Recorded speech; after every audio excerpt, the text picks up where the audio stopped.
They laughed, not just a chuckle, but that smug, sideways kind of laugh that says, asterisk, you don't belong here, asterisk, all because of one thing, his watch.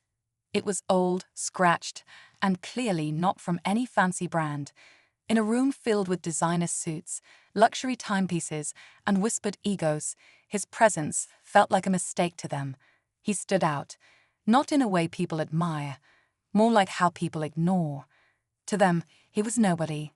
Just another man who wandered into the auction house where the wealthy flaunted more than just their money. But what they didn't know was that the man they were mocking had walked through storms they'd never understand. That watch on his wrist, it wasn't just a watch. It was a piece of his past, a reminder of struggle, resilience, and a promise he once made to himself. They saw rust and age. He saw purpose. As he moved quietly through the marble halls of the auction, their sneers followed him like shadows. One whispered under his breath, another smirked as he adjusted his cuff. They couldn't imagine he'd be bidding on anything serious, maybe a dusty painting, if that. But what happened next silenced every whisper in the room. He raised his hand when no one expected, and when the auctioneer called out the final bid, it wasn't just for a painting, a sculpture, or a rare antique. No, he had just bought the asterisk entire auction house asterisk. The same place that mocked his watch was now his. But how did he get here? Who was this man with nothing but an old watch and a quiet confidence? And what happened in his past that brought him to this moment of quiet revenge? This is not just a story about wealth. It's about grit. About rising when no one believes in you. Stay with us, because what you're about to hear next will change how you look at the underdog forever. His name was Daniel. Just Daniel. No famous last name, no family fortune, no trust fund waiting in the wings. He grew up on the edge of town, in a house that shook when the wind blew too hard. His father worked 2 jobs just to keep the lights on, and his mother, she wore the same winter coat for 5 years, so Daniel could have books for school. Life didn't hand him much, but what it did hand him, he held onto with everything he had. The watch, it belonged to his father. It stopped ticking years ago, but Daniel kept wearing it anyway. It was more than a timepiece. It was a reminder of every hour his father worked, every sacrifice his parents made, every second Daniel swore he'd make it out of that neighborhood. People in the auction room couldn't see that. They just saw the scratched glass and worn strap. But Daniel saw years of struggle and a reason to keep going.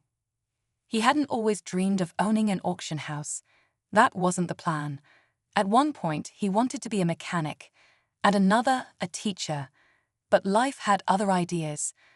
After college, funded by night shifts and scholarships, he stumbled into the world of estate sales. At first, he was just helping clean out houses. Then he started noticing patterns. Which items held value, how collectors moved, where the real money was hiding. While others saw junk, Daniel saw opportunity. Quietly, he learned. He watched how auctions were run, how wealth moved from one hand to another without anyone batting an eye. He studied the people, the market, the gaps, and over time he began to build, bit by bit, without drawing attention. A small online resale shop, then private auctions, then rare item consulting. Still, he walked into every room looking like a guy who didn't belong. So when he stepped into that grand auction house, no one suspected a thing. Just a man with an old watch and a quiet face. But behind that face was a story no one knew, and a plan no one saw coming. And the next move, that would change everything. Daniel didn't just buy the auction house to prove a point. He bought it because it was the one place that had once turned him away. Years ago, he had walked through those same glass doors with a rare coin collection he'd inherited from a client. Pieces that dated back centuries. He was hoping to get them appraised, but the receptionist barely looked up. One of the floor managers told him, "We don't handle that kind of thing here," with a smirk that stayed burned in Daniel's memory. He wasn't dressed like their usual clients. He didn't have the right watch, so they sent him away. That day stuck with him, not because they rejected the coins, but because they rejected him. That auction house became a symbol, not of wealth, but of gatekeeping, of how some doors only opened if you looked the part. Daniel swore he'd come back one day, not through the front door as a guest, but through the back, holding the keys. But now that he owned it, things weren't as simple as signing the papers. There were people who didn't want him there, people who had built their careers inside those walls. One of them was Everett Langston, the former director. Slick suit, perfect handshake, and a Rolodex of clients with more money than morals. He had run things his way for years. To him, Daniel wasn't a boss, he was an outsider. And Everett wasn't about to let someone like Daniel change the rules of the game. Then there was Clara, a junior appraiser who had seen the old ways up close. She had been working under Everett for 3 years and hated the way he treated clients who didn't fit the mold. When Daniel took over, she saw a chance. Maybe things could finally shift. But aligning with Daniel came with risk. Everett still had influence, and he was already working behind the scenes to push Daniel out. Rumors started swirling, investors pulling out, clients canceling bids, whispers that Daniel wasn't experienced enough to run a place like this. But Daniel had seen storms before, and this one, it was just starting to form. Within days of Daniel's ownership becoming public, the mood inside the auction house changed. What was once a place of polished smiles and quiet transactions turned cold and watchful. Daniel noticed it right away. The sudden silence when he entered a room, the sidelong glances between longtime staff, the subtle resistance when he tried to make changes.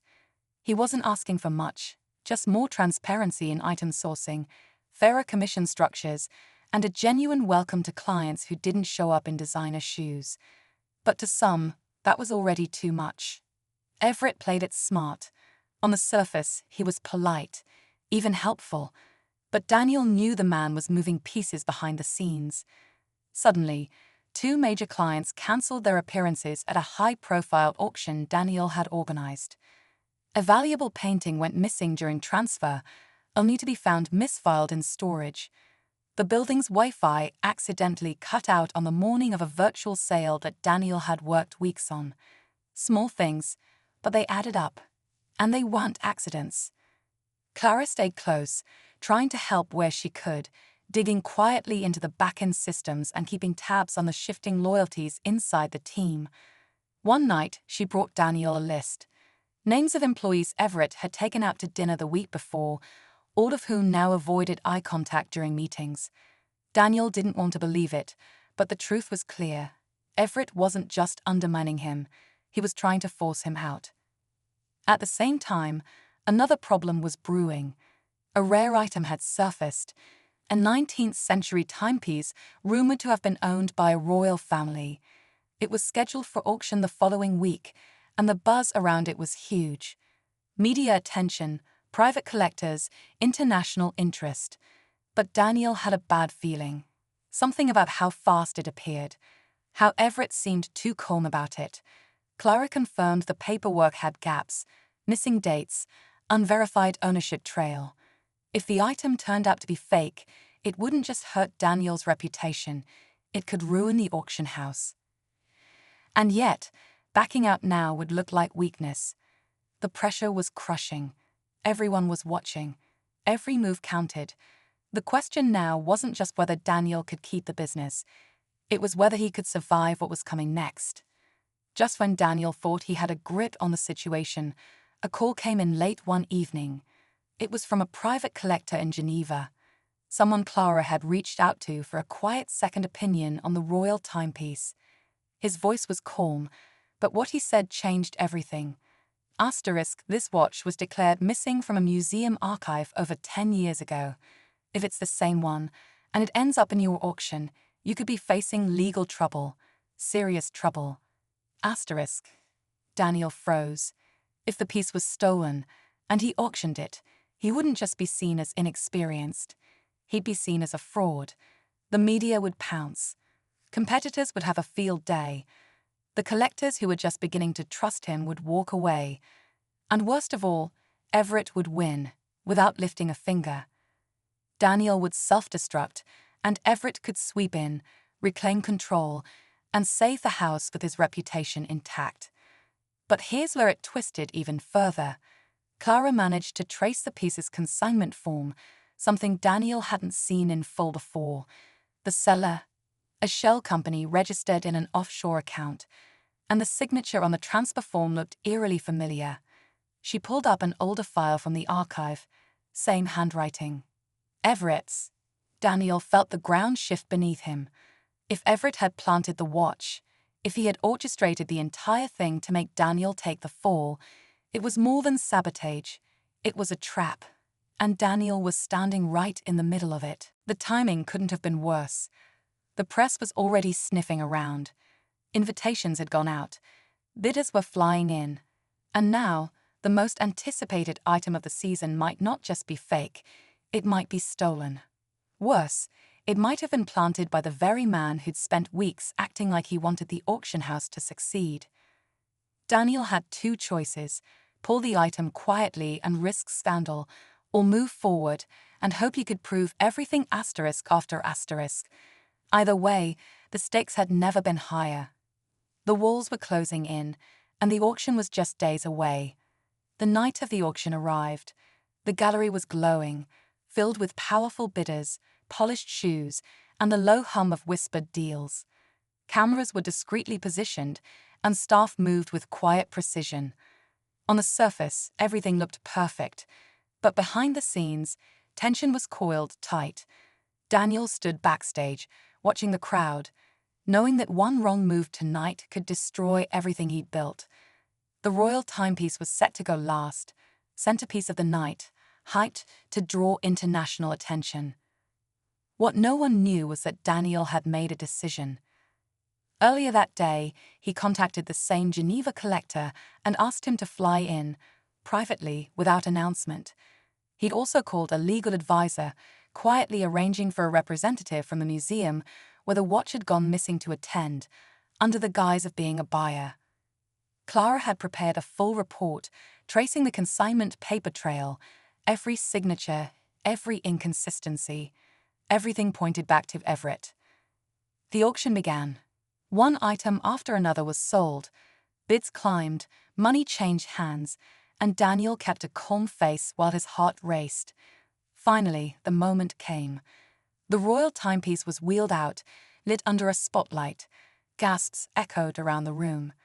The auctioneer cleared his throat. Just as he began the opening bid, Daniel stepped forward. "I'm sorry to interrupt," he said, voice steady. "But before we go further, I need to say something about this watch." The room fell silent. "I've come to learn it may not belong to us. In fact, it may not even belong on the market at all." Whispers erupted. Cameras turned. Everett, sitting in the second row, sat frozen. Daniel motioned, and two men stepped forward, the museum rep and the Geneva collector. They confirmed the watch matched the one stolen a decade ago. Its listing in tonight's auction, fraudulent.